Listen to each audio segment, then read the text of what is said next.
Everyone, स्वागत है आप सभी का इस वीडियो में। तो इस वीडियो में अभी हम लोग पढ़ेंगे स्ट्रेन एनर्जी ऑफ डिसलोकेशन।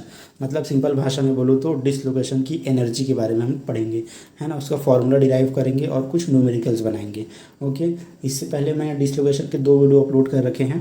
आपको उसका प्ले लिस्ट का लिंक आपको मिल जाएगा। Physical metallurgy and material science के नाम से मैंने प्ले लिस्ट बनाया है, उसमें आपको मिल जाएगा। पहले वीडियो में मैंने डिसलोकेशन के बेसिक्स बताए हैं। सेकेंड वीडियो में मैंने मोशन ऑफ डिसलोकेशन को डिस्कस किया है। ठीक है, इस वीडियो में अभी हम डिसलोकेशन का स्ट्रेन एनर्जी का फॉर्मूला डिराइव करेंगे और ये समझेंगे कि स्ट्रेन एनर्जी होती क्या है। ओके, चलिए, है ना। तो चलते हैं। तो सबसे पहला क्या है, एक बात समझ लीजिए कि आप जब कोई इलास्टिक मटेरियल में जब आप कुछ स्ट्रेस अप्लाई करते हो, इलास्टिक मटेरियल जैसे मान के चलिए स्प्रिंग मान के चलो, उसमें जब हम कोई स्ट्रेस अप्लाई करते हैं, या तो कंप्रेसिव या तो टेंसाइल, किसी भी तरीके से, तो उसमें एक एनर्जी स्टोर हो जाता है स्प्रिंग में, है ना। उसको हम बोलते हैं इलास्टिक स्ट्रेन एनर्जी। ठीक है, होती है ना। स्प्रिंग को अगर आप खींच के रखो या दबा करके रखो तो एक एनर्जी स्टोर रहती है स्प्रिंग में। जैसे ही आप छोड़ोगे वो क्या होगा, स्प्रिंग अपने नॉर्मल पोजीशन पे आएगा। इसको बोलते हैं इलास्टिक स्ट्रेन एनर्जी। तो किसी भी इलास्टिक मटेरियल में आपका जब आप स्ट्रेस अप्लाई करते हो तो स्ट्रेन एनर्जी स्टोर हो जाता है। ठीक है ना।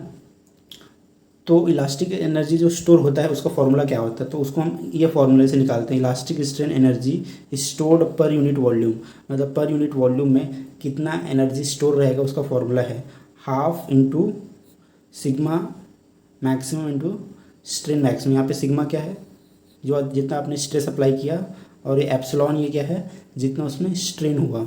ठीक है, तो इस तरह से आप इलास्टिक स्ट्रेन एनर्जी स्टोर ये फॉर्मूला निकाल सकते हो, जितना आपने स्ट्रेस अप्लाई किया, जितना उसमें स्ट्रेन हुआ। ठीक है, अब जो डिसलोकेशन होता है, ठीक है, डिसलोकेशन क्या एक तरह से डिफेक्ट है ना। तो जैसे ये आपका डिसलोकेशन है, ये एक एज डिसलोकेशन है, इसमें extra plane of atom insert हो गया। तो इसी के कारण क्या होता है, extra plane of atom insert होने के कारण आसपास का जो एटम है, इसके आसपास का जो एटम है वो अपने इक्विलिब्रियम पोजीशन से क्या हो जाते हैं, हट जाते हैं इलास्टिकली। जैसे इसका इक्विलिब्रियम पोजीशन इसका कहाँ पे होना चाहिए था, यहाँ पे होना चाहिए था कहीं पे, लेकिन ये बीच में एक्स्ट्रा प्लेन ऑफ एटम होने के कारण वो क्या हो गया, थोड़ा सा इधर आ गया। मतलब इलास्टिकली क्या हो गया, डिस्प्लेस हो गया, है ना। तो इलास्टिकली डिस्प्लेस हो मतलब यहाँ पे भी क्या होगा, एनर्जी कुछ स्टोर होगा। ठीक है, यहाँ पे भी क्या होगा, एक एनर्जी स्टोर होगा, जिसको हम बोलेंगे इलास्टिक स्ट्रेन एनर्जी, या सिंपली बोलते हैं स्ट्रेन एनर्जी। ठीक है, तो ये एक टाइप का एनर्जी स्टोर हो जाएगा। ठीक है, तो ये डिसलोकेशन लाइन के अराउंड, ये आपका डिसलोकेशन लाइन है अंदर की ओर, तो इसके डिसलोकेशन लाइन के अराउंड एक एनर्जी स्टोर हो जाएगी, जिसको हम बोलते हैं स्ट्रेन एनर्जी। अब ये जो स्ट्रेन एनर्जी है उसका 2 कंपोनेंट होता है। ठीक है, एक तो क्या होता है, region in the immediate vicinity of the dislocation line called the core of the dislocation. Core of the dislocation होता है पहला, मतलब ये जो डिसलोकेशन लाइन होता है ना, इसके 1 से 2 एटॉमिक डिस्टेंस तक को हम बोलते हैं कोर ऑफ डिसलोकेशन। कोर बोलते हैं मतलब इसके डिसलोकेशन लाइन के 1 से 2 एटॉमिक डिस्टेंस तक, मतलब 2b मतलब दो बर्जर वेक्टर के बराबर तक के डिस्टेंस को हम क्या बोलते हैं, कोर ऑफ द डिसलोकेशन। जहाँ पे सबसे ज़्यादा क्या होता है, मतलब एटम डिस्प्लेस होता है अपने पोजीशन से। ठीक है, ये वाला रीजन सबसे ज़्यादा स्ट्रेस्ड पोर्शन है या डिस्टॉर्टेड पोर्शन, इसको हम बोलते हैं कोर ऑफ द डिसलोकेशन। ठीक है, तो यहाँ पे ना इसकी 10% एनर्जी स्टोर रहती है। टोटल जो एनर्जी क्रिएट हो रहा है ना, मतलब या फिर बोल सकते हैं टोटल एनर्जी जो स्टोर हो रहा है उसका 10% एनर्जी कोर में होती है, बाकी 90% जो है उसके आउटसाइड में होता है, बाहर। ठीक है, तो इसको बोलते हैं कोर, जिसमें 10% एनर्जी क्या होती है, आपका सेव रहता है या स्टोर होता है। बाकी पोर्शन को हम क्या बोलते हैं, आउटसाइड द कोर। जैसे ये आपका कोर हो गया, इसके बाहर को हम आउटसाइड द कोर बोलते हैं। ठीक है, जिसमें 90% एनर्जी स्टोर होती है, इस तरह से। ठीक है, तो आउटसाइड कोर को कितना डिस्टेंस तक हम लेते हैं आउटसाइड कोर, तो जनरली वो होता है, उसको हम कैपिटल R से डोनेट करते हैं। इसकी वैल्यू होती है 2000 B। ठीक है, मतलब 2000 गुना बर्जर वेक्टर के, है ना, मतलब बर्जर वेक्टर के 2000 गुना तक डिस्टेंस तक क्या होता है, डिसलोकेशन का इफेक्ट रहता है। मतलब यहाँ पे डिसलोकेशन है, लेकिन इसका इफेक्ट बहुत दूर तक रहता है। मतलब जहाँ तक इसका इफेक्ट है ना, वो इतने तक रहता है, 2000 बर्जर वेक्टर तक उसका डिफेक्ट का क्या रहता है, मतलब इफेक्ट रहता है ना। तो उसमें 90% एनर्जी स्टोर होती है, कोर में 10%, बाकी में पूरा 90%, मतलब इस तरह से 100% एनर्जी स्टोर होती है। ठीक है, अभी जैसे मैंने बताया ना R = 2000 B, वो उस केस में है जब ये डिसलोकेशन अकेला होगा, आसपास ज़्यादा नहीं होगा। लेकिन अगर आसपास एक और डिसलोकेशन है, जैसे यहाँ पे एक डिसलोकेशन, उसके बाद कुछ दूरी में फिर से डिसलोकेशन है, ठीक है, और दोनों का डिस्टेंस आपका 2000 बी से कम है, तो एक्चुअली में क्या होता है, जो आर मैंने निकाला ना, कैपिटल आर, वो 2000 बी नहीं होगा, इन दोनों के बीच के डिस्टेंस का हाफ होगा, ठीक है। जैसे ये दोनों मान के चलिए 1 mm के डिस्टेंस पे है ना, तो ये जो कैपिटल आर का वैल्यू कितना हो जाएगा, 0.5 m हो जाएगा, 0.5 mm हो जाएगा, ठीक है। मतलब डिसलोकेशन डेंसिटी जितनी ज़्यादा बढ़ेगी ना, जो आउटसाइड है, डिसलोकेशन का आउटसाइड का जो इफेक्ट है वो कम होगा, ठीक है। तो यही है, दो कंपोनेंट इस तरह से होगा, एक तो कोर ऑफ डिसलोकेशन होगा जो 1 से 2 एटॉमिक डिस्टेंस पे होगा, और बाकी इसके अलावा जो है जितने एरिया में उसका इफेक्ट फैला हुआ है डिसलोकेशन का, है ना, उसको आउटसाइड रीजन बोलते हैं, जिसमें 90% एनर्जी स्टोर होती है, ठीक है। चलिए अब हम सबसे पहले देख लेते हैं elastic strain energy of screw dislocation. तो सबसे पहले स्क्रू डिसलोकेशन के लिए इलास्टिक स्ट्रेन एनर्जी का फॉर्मूला डिराइव करते हैं, ठीक है। तो उसका फॉर्मूला डिराइव करने के लिए अब क्या करूँ, एक केस एज्यूम करो, मैं क्या एज्यूम कर रहा हूँ, एक सिलिंड्रिकल क्रिस्टल एज्यूम कर रहा हूँ, मतलब हमारे पास एक क्रिस्टल है जो कि सिलिंड्रिकल शेप का है, मैंने एज्यूम किया, ठीक है, और इसके अंदर एक स्क्रू डिसलोकेशन है, ठीक है। स्क्रू डिसलोकेशन का लाइन कहाँ गया है, इससे यहाँ से लेकर के नीचे तक गया है, इसको मैं ए बी नाम दे देता हूँ, इसको ए बी में नाम दे देता हूँ। ये क्या है, स्क्रू डिसलोकेशन लाइन है, मतलब सिलिंड्रिकल क्रिस्टल के बीचों बीच क्या है, एक एज डिसलोकेशन है, ठीक है, और इसका बर्जर वेक्टर कितना है, ये है बी। तो एज डिसलोकेशन के कारण क्या होगा, ये बर्जर वेक्टर होगा ना, तो ये इसका बर्जर वेक्टर है बी, ठीक है। ये स्क्रू डिसलोकेशन हो गया। इसका लेंथ टोटल सिलेंडर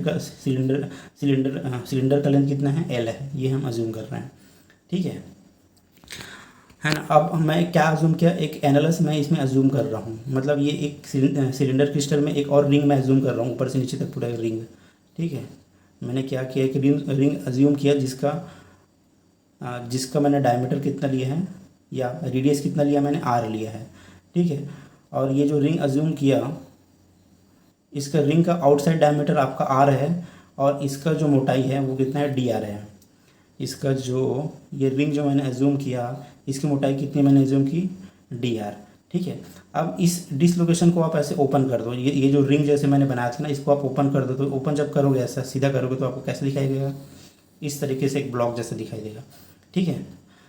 अब इस डिसलोकेशन को आप ऐसा एज्यूम कर लो कि मैंने क्या लिया था, मान के चलिए मैंने एक सिंगल ऐसा ब्लॉक लिया, इसमें मैंने शियर स्ट्रेस अप्लाई किया इस डायरेक्शन में, और इस डायरेक्शन मान के चलो मैंने टाउ अमाउंट में शियर स्ट्रेस क्या किया, इसमें अप्लाई किया, उसके कारण से इसमें डिफॉर्मेशन हो गया, इसमें थोड़ा सा क्या हो गया, इस तरह से ऐसे डिफॉर्मेशन एज्यूम किया, इस टाइप का मैं इसको एज्यूम कर सकता हूँ। और जो डिफॉर्मेशन हुआ कितना हुआ, बी, मतलब बर्जर वेक्टर के बराबर इसमें डिफॉर्मेशन हुआ। तो एक तरह से मैं ये स्क्रू डिसलोकेशन को ऐसे एज्यूम कर सकता हूँ कि एक इस ब्लॉक में मैंने टाउ अमाउंट में स्ट्रेस अप्लाई किया, तो इसमें स्ट्रेन डेवलप हुआ कितना, गामा अमाउंट में स्ट्रेन डेवलप हुआ, ठीक है। ये गामा अमाउंट में स्ट्रेन, सॉरी बी बोला था मैं, वो गलत है, गामा अमाउंट में मान के चलिए इसमें स्ट्रेन डेवलप हुआ, ठीक है। तो अब मैं क्या करता हूँ, अब मैं यहाँ पे हुक्स लॉ अप्लाई करता हूँ, ठीक है। अब ये क्या होता है ना, जो डिसलोकेशन का कोर होता है ना, वहाँ पे हुक्स लॉ अप्लाई होता है, इस चीज़ को याद रखो। जो कोर ऑफ डिसलोकेशन होता है, मैं यहाँ पे केवल कोर ऑफ डिसलोकेशन के बारे में ही बात कर रहा हूँ, है ना, ये जो बात कर रहा हूँ मैं कोर ऑफ डिसलोकेशन के बारे में बात कर रहा हूँ। तो कोर ऑफ डिसलोकेशन के आसपास ना हुक्स लॉ अप्लाई होता है। हुक्स लॉ क्या बोलता है, stress is directly proportional to strain, stress is directly proportional to strain, ठीक है। तो स्ट्रेन आप पहले निकाल लो, तो स्ट्रेन कैसे निकालोगे, strain gamma is equal to कैसे होगा, ये है, ये बी बर्जर वेक्टर क्या है एक्चुअली में, ये जो डिस्प्लेसमेंट हुआ है ये आपका क्या है, बी है। जो स्ट्रेन जो हुआ है, जो है ना कितना हुआ है, वो बी है बर्जर वेक्टर। जो डिस्प्लेसमेंट हुआ है वो कितना है, बी, तो बी अपॉन, अब ये जो रिंग दिख रही है ना, उसका रिंग का सरकमफ्रेंस कितना है, 2πr है, ठीक है। तो इसका मतलब ये वाला जो डिस्टेंस वो कितना है, 2πr है। तो बी अपॉन 2πr क्या होगा, स्ट्रेन होगा, ठीक है, ये क्या होगा, स्ट्रेन। अब हुक्स लॉ के अकॉर्डिंग क्या हो रहा है, हुक्स लॉ क्या बोलता है, tau is directly proportional to stress is directly proportional to strain. तो स्ट्रेन तो मैंने निकाल लिया, बी अपॉन 2πr। तो इस प्रोपोर्शनल को हटाने के लिए आपको क्या चाहिए, कांस्टेंट चाहिए। तो यहाँ पे क्या कांस्टेंट होता है, टाउ इज इक्वल टू हो जाएगा जी अपॉन गामा, यहाँ, और यहाँ पे गामा क्या है, कांस्टेंट है, इसको हम बोलते हैं शियर मॉडुलस। गामा को क्या बोलते हैं, शियर मॉडुलस। हर मेटल का शियर मॉडुलस अलग अलग होता है, ठीक है। तो मैंने अभी क्या जूम किया, तो मैंने अभी क्या निकाला था, स्ट्रेन इज इक्वल टू मैंने क्या निकाला, बी अपॉन 2 पाई आर। तो tau stress is equal to क्या हो जाएगा, जी इंटू गामा था, तो ये हो जाएगा जी, गामा की जगह मैं ये वाला रख दूंगा, बी अपॉन 2 पाई आर। ठीक है, तो tau is equal, stress is equal to कितना हो गया, G B upon 2 pi R. ठीक है, ये यहाँ पे दिया गया है, ये आपका क्या है, स्ट्रेन है बी अपॉन 2 पाई आर। अब हुक्स लॉ अप्लाई हुआ तो टाउ इज इक्वल टू क्या हो गया, जी इंटू जी शेयर मॉडुलस इंटू क्या होगा, स्ट्रेन, तो स्ट्रेन का ये वाला वैल्यू मैंने यहाँ रख दिया, तो tau is equal to G B upon 2 pi R, ये स्ट्रेस निकल के आ गया। ठीक है, मतलब इतने अमाउंट में आपने स्ट्रेस दिया टाउ अमाउंट में, तो गामा अमाउंट यहाँ पे एप्सिलॉन दिया गया है, गामा अमाउंट में इसमें स्ट्रेन डेवलप हुआ। ठीक है, तो ये स्ट्रेस और स्ट्रेन का मैंने डिराइव कर लिया। ठीक है, अब आप क्या निकालो, जैसे भी मैंने फॉर्मूला बताया कि strain energy stored per unit volume का एक फॉर्मूला है, strain energy stored per unit volume का फॉर्मूला है।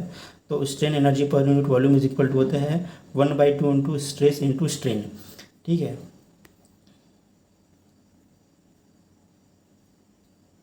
तो यहाँ पे देखो ये स्ट्रेस इंटू स्ट्रेन, तो 1/2, तो स्ट्रेस कितना हुआ, टाउ का वैल्यू कितना निकाले थे, G B upon 2 pi R, तो यही यहाँ पे रख दिया है। और स्ट्रेन का क्या निकाले थे, strain gamma is equal to B upon 2 pi R, तो ये यहाँ पे रख दिया। ठीक है, तो इसको जब आप सिंप्लीफाई करोगे तो ये आ जाएगा half G B, B 2 B हो गया ना, तो बी स्क्वायर हो गया, डिवाइडेड बाई 2 इंटू 2 4 हो गया, 4 पाई स्क्वायर आर स्क्वायर। ठीक है, तो ये आपका क्या निकल के आ गया, strain energy strain energy of the, strain energy मतलब ये टोटल स्ट्रेन एनर्जी ऑफ पर यूनिट वॉल्यूम ये आपको क्या निकल के आ गया, strain energy per unit volume निकल के आ गया, मतलब एक यूनिट वॉल्यूम का एनर्जी इतना है। ठीक है, तो अब आपको टोटल वॉल्यूम का निकालना है, ये पर यूनिट वॉल्यूम का है, तो अब आपको क्या करना है, पूरे वॉल्यूम का निकालना है, तो उसको वॉल्यूम से इंटू करना पड़ेगा, है ना। तो वॉल्यूम आपको सबसे पहले निकालना पड़ेगा, तो यहाँ पे देखो वॉल्यूम पहले से निकाला हुआ है, वॉल्यूम ऑफ द एनालस। अब एनालस किसको बोल रहा है एक्चुअली में, इस ये जो रिंग है ना, इसी को ही एनालस बोल रहा है, ये जो रिंग जो बन रहा है इसी को मैं ओपन किया तो आपको ऐसे दिखा, तो इसका वॉल्यूम कैसे निकालोगे आप, एक तरह से ब्लॉक जैसा है, तो इसका वॉल्यूम क्या होगा, एक तरह से ये क्या है, क्यूबॉइडल शेप का है, तो क्यूबॉइड का वॉल्यूम क्या होता है, length into with into height, ऐसा होता है ना। तो इसका लेंथ कितना है, एल है, विथ कितना है, तो विथ इसको मान लो आप, है ना, 2 पाई आर। हाइट इसको आप मोटाई या थिकनेस या हाइट मान लो, तो ये क्या है, डी आर है, तो इंटू डी आर। ये टोटल वॉल्यूम ऑफ क्या होगा, एनालस हो गया, ये रिंग का या ब्लॉक का वो हो गया, है ना, वॉल्यूम। तो ये volume of annulus 2 pi R D R into L, ये वॉल्यूम है, और ये एनर्जी पर यूनिट वॉल्यूम है, तो पर यूनिट वॉल्यूम इंटू वॉल्यूम करोगे तो टोटल एनर्जी निकल के आ जाएगा आपका। ठीक है, ये पर यूनिट वॉल्यूम का है और ये टोटल वॉल्यूम है, तो दोनों को इंटू कर दोगे तो टोटल एनर्जी निकल के आ जाएगी उस एनालस की, वो मतलब कोर की, डिसलोकेशन कोर की या जो ब्लॉक बना था उसकी एनर्जी निकल के आ जाएगी। तो strain energy of annulus is equal to, ये आपका है क्या है, strain energy per unit volume into volume. ठीक है, ये स्ट्रेन एनर्जी ऑफ कोर हो गया। अब आपको मान के चलिए टोटल एनर्जी निकालनी है, कोर का भी और आउटसाइड का भी, दोनों का, मतलब टोटल एनर्जी डिसलोकेशन का। तो अब आप क्या कर लो ना, इसको आप क्या कर दो, इंटीग्रेट कर दो। कहाँ से कहाँ तक इंटीग्रेट करोगे आप, यहाँ पे देखो लिखा है the total elastic strain energy is obtain by integrating the strain energy between the core radius R0 to R। मतलब जो कोर का रेडियस है इसको मैंने R0 माना, मान के चलो, और टोटल रेडियस आउटसाइड का कितना मैंने मान ला R, मतलब जहाँ तक कि इस डिसलोकेशन का इफेक्ट है वो रेडियस R हुआ, और ये R0 कोर का रेडियस हुआ। तो इसके बीच क्या कर दो, इसको इंटीग्रेट कर दो, तो टोटल आपका एनर्जी स्ट्रेन एनर्जी निकल के आ जाएगा। तो मैं क्या कर दूंगा, इसको इंटीग्रेट कर दूंगा। ठीक है, R0 से कैपिटल R तक इसको आप इंटीग्रेट कर दो। ठीक है, तो जब आप इसका इंटीग्रेशन करोगे तो यहाँ पे देखो, इंटीग्रेशन जब करोगे ना, तो यहाँ पे क्या है, डी आर है। ठीक है, डी आर है तो केवल आर वाला ही वेरिएबल है, बाकी तो कांस्टेंट हो जाएगा, क्योंकि यहाँ पे डी आर के रिस्पेक्ट में आप कर रहे हो इंटीग्रेशन, तो केवल आर क्या हो जाएगा, वेरिएबल हो जाएगा, बाकी कांस्टेंट हो जाएगा, है ना। तो इंटीग्रेशन अगर आपने पढ़ा होगा तो इस तरीके से क्या हो जाएगा, ये जी बी स्क्वायर एल, है ना। एक्चुअली में यहाँ पे क्या हो गया, ये आर, इसको आर को काट दिया और ये 2 पाई, ये पाई इसके पाई को काट दिया और ये 2 इसको काट दिया। तो जब आप सिंप्लीफाई करोगे ना तो ये हो जाएगा। ठीक है, अब आप किसका इंटीग्रेशन कर दो।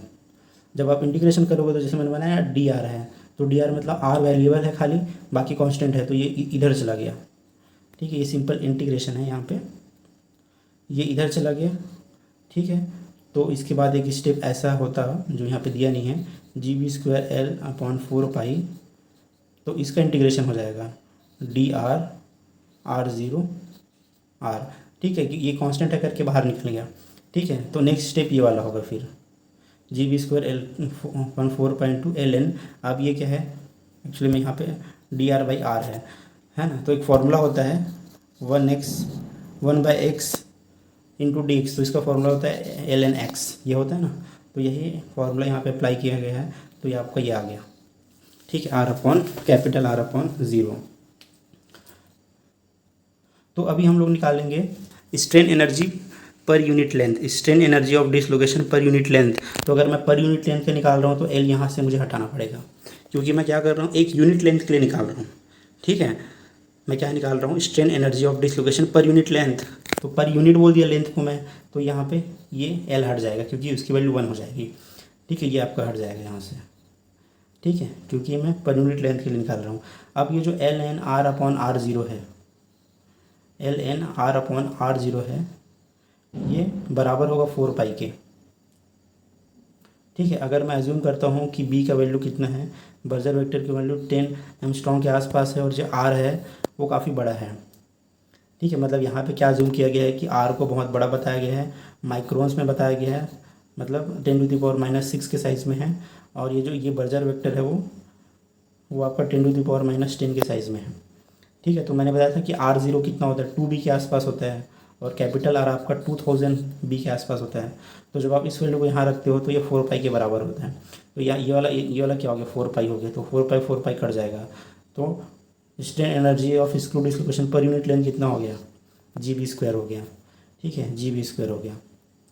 अब अगर आप आर ज़ीरो को 2 बी बराबर लेते हो और कैपिटल आर को 2000 बी लेते हो, तो उस केस में ये जो ई की वैल्यू है strain energy of screw dislocation वो जी बी स्क्वायर बाई 2 हो जाएगा उस केस में।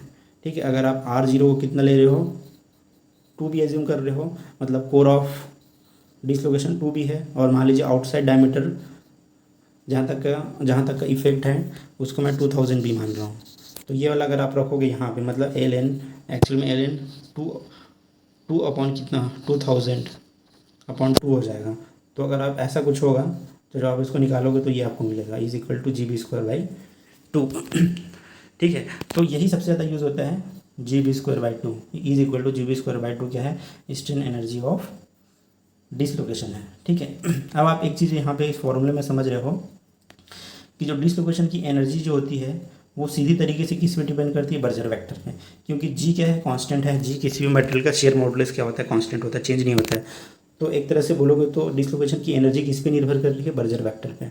बर्जर वेक्टर के क्या है, स्क्वायर में है।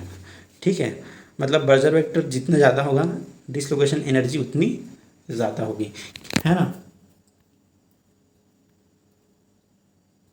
यहाँ पे देखो दिया गया यही चीज़, in other words the strain energy of screw dislocation per unit length is directly proportional to the square root of Burgers vector, root नहीं स्क्वायर ऑफ बर्जर वेक्टर, मतलब strain energy is directly proportional to b square. ठीक है, तो dislocation की energy किस पे depend करती है, बर्जर वेक्टर पे। ठीक है, तो यही लिखा गया है, the value of R is the average distance, ये आपको मैंने बता दिया था। आर की वैल्यू क्या लेनी है, आर की वैल्यू सिंपल केस में आपका 2000 भी होता है, लेकिन अगर दो डिसलोकेशन आसपास हो तो उनके दोनों के डिस्टेंस का आधा लिया जाता है आर की वैल्यू को। ठीक है, अब इसी के बेस पे आप निकाल सकते हो strain energy of an edge dislocation. तो एज डिसलोकेशन के लिए मैं डिराइव करके नहीं बताऊंगा, सीधा यहाँ पे देखो फॉर्मूला दिया गया है, for edge dislocation strain energy is G B square by 4 pi 1 - V L N R upon R zero. ये वी क्या है, यहाँ पे वी जो है वो ना पॉइजन्स रेशियो है। ठीक है, तो यहाँ पे एक एक्स्ट्रा टर्म आ गया ये, मतलब G B square 4 pi 1 - V, तो ये 1 - वी एक एक्स्ट्रा टर्म है। ठीक है, एज डिसलोकेशन के केस में, है ना। और वी की वैल्यू मान के चलिए हमेशा, ठीक है। तो एक चीज़ यहाँ पे देखिए 1/1 माइनस वी एक एक्स्ट्रा है, ठीक है। तो अब वी की कुछ भी वैल्यू होगा तो ये क्या होगा, इसकी वैल्यू एक से कम हो जाएगी। मतलब आप यहाँ पे क्या जूम कर सकते हो कि एज डिसलोकेशन का जो एनर्जी है वो स्क्रू से ज़्यादा होता है, क्योंकि 1 - 1/v है। तो वी की वैल्यू कुछ भी आएगी, है ना, वी की वैल्यू कुछ भी आएगी तो एक से कम हो जाएगा। जैसे वी की वैल्यू पॉइजन रेशियो के लिए 0.5 है तो 1/0.5 हो जाएगा, मतलब ये दोगुना हो जाएगा एनर्जी इसकी स्क्रू डिसलोकेशन के कंपेयर में, ठीक है। तो मतलब आप इस फॉर्मूले से ये समझ लो कि एज डिसलोकेशन की एनर्जी हमेशा स्क्रू डिसलोकेशन से ज़्यादा होती है, ठीक है। तो ये इसका दोनों का फॉर्मूला आप इस तरह से हमने निकाल लिया, ठीक है। तो मेन आपको क्या याद रखना है, स्टोर्ड एनर्जी हमने कैसे निकाला, उसका फॉर्मूला क्या है। तो स्क्रू के लिए हमने निकाला था GB²/2, ठीक है। और एज डिसलोकेशन के लिए हमने कैसे निकाला, मान के चल सकते हो कि GB²/2 1 - v, ठीक है, ये है। अब एक हम सिंपल सा एक न्यूमेरिकल सॉल्व कर लेते हैं, ठीक है, तो आपको ज़्यादा अच्छे समझ में आ जाए।